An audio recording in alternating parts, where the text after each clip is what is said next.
Assalamualaikum warahmatullahi wabarakatuh. Kami dari kelompok 1 akan mempresentasikan tentang konsep dasar psikologi pendidikan yang beranggotakan 1. Anwarul Mustafa, 2. Nisa Sri Rahma, 3. Robiatul Adawiyah, 4. Muhammad Thorik. Pengertian psikologi pendidikan. Secara harfiah, psikologi umumnya dimengerti sebagai ilmu jiwa. Pengertian ini didasarkan pada terjemahan kata Yunani, psyche dan logos. Psyche berarti jiwa atau nyawa atau alat untuk berpikir. Logos berarti ilmu atau yang mempelajari tentang.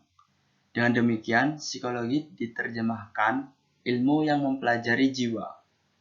Psikologi merupakan ilmu yang mempelajari tentang gejala-gejala kejiwaan dan perilaku manusia dalam interaksinya dengan lingkungan, baik individu maupun kelompok.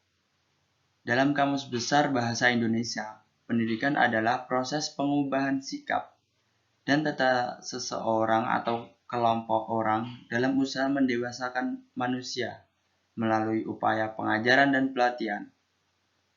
Dalam pengertian yang agak luas, pendidikan dapat diartikan sebagai proses dengan metode-metode tertentu sehingga orang memperoleh pengetahuan, pemahaman, dan cara bertingkah laku yang sesuai dengan kebutuhan.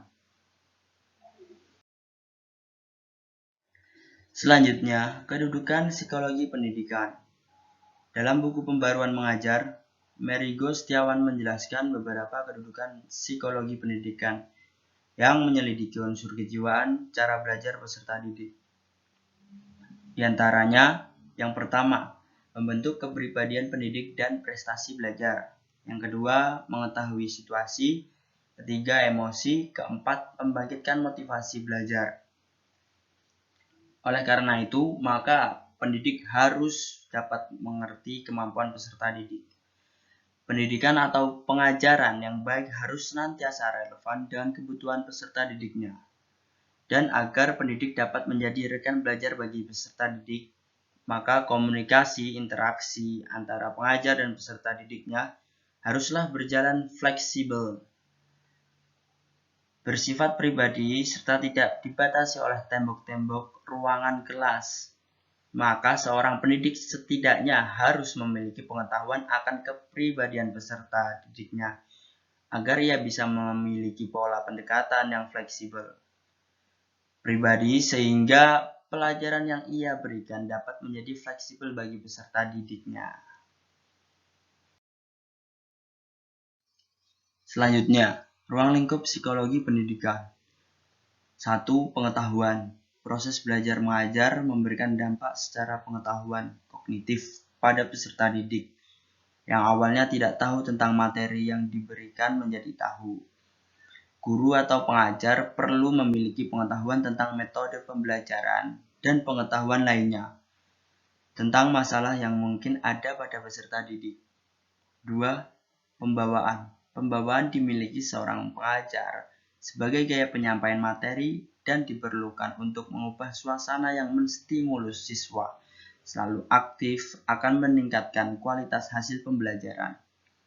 Proses pembelajaran yang interaktif dari guru akan memberikan motivasi dan respon positif dari anak didik saat proses belajar mengajar. 3. Pendidikan karakter. Karakter psikologi dibentuk dari budaya yang diterapkan selama masa pembelajaran di bangku sekolah oleh pendidik. Budaya berupa aturan-aturan kedisiplinan ataupun asas dari kebudayaan yang ada pada satu daerah.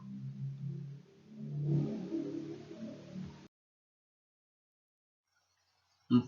Perkembangan siswa.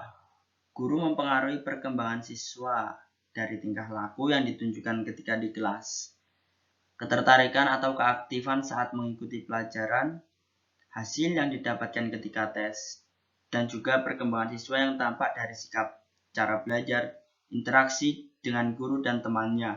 Semua itu merupakan hasil dari proses pembelajaran. 5. Pengukuran pendidikan. Pengukuran pendidikan merupakan evaluasi yang dilakukan terhadap peserta didik setelah mendapatkan proses pembelajaran dalam waktu tertentu. 6. Faktor yang mempengaruhi belajar. Ada beberapa hal yang mempengaruhi belajar, diantaranya situasi belajar yang kondusif, kondisi ruangan yang bersih, dan juga fasilitas seperti ruang laboratorium, ruang kelas, dan ruang perpustakaan yang sangat memadai dapat membantu meningkatkan kualitas belajar siswa karena terasa lebih nyaman. 7. Transfer belajar.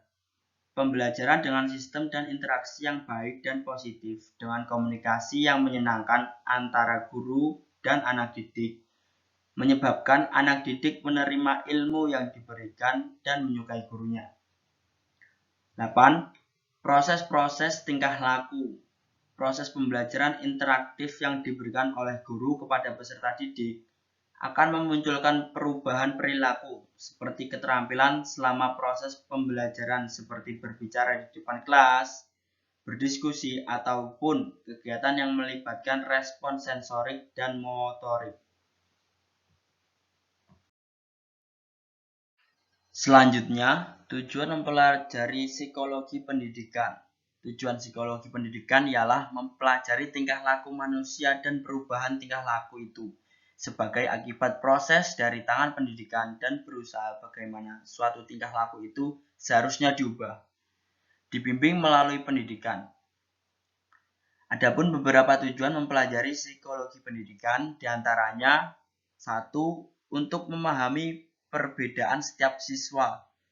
2. Untuk memilih metode pembelajaran yang lebih strategis. 3. Untuk memberikan bimbingan dan pengarahan kepada siswa. 4. Untuk mendapatkan suatu sistem pendidikan yang efisien guna mencapai tujuan pendidikan yang optimal.